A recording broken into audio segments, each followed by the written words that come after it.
Pathianin indudo di karua lung oi na kin kakha kapluni boy pa zam fa la na thu kin a sang le ye ziang dang na ki an sim le rel na kin into so atop ko asabi into don na kay tu thia natin na kan nei lo pathian minun laga te bi kasi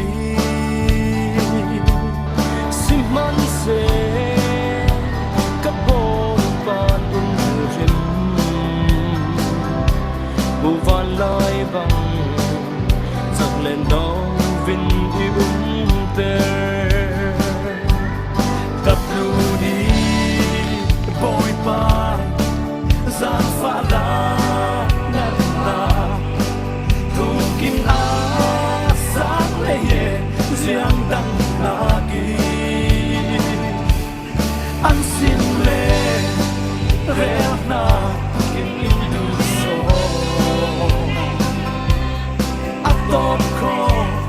asabi indu dot na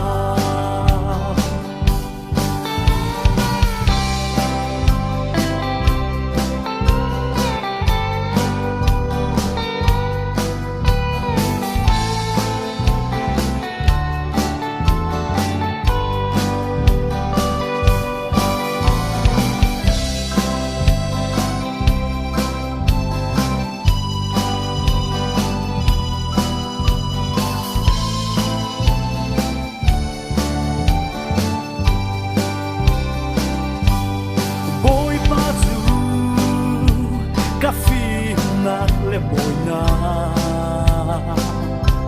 cả thả giang phèo ag le thiang lim na khoa le tlang chim in sia bal man se la bồi pa din du dot na a chen thei lo cặp lu ni bôi pai gian pha la nát na thu kim a sáng lệ ye riêng đằng na ki an xin le reo na kin into so atop ko asabi into dot na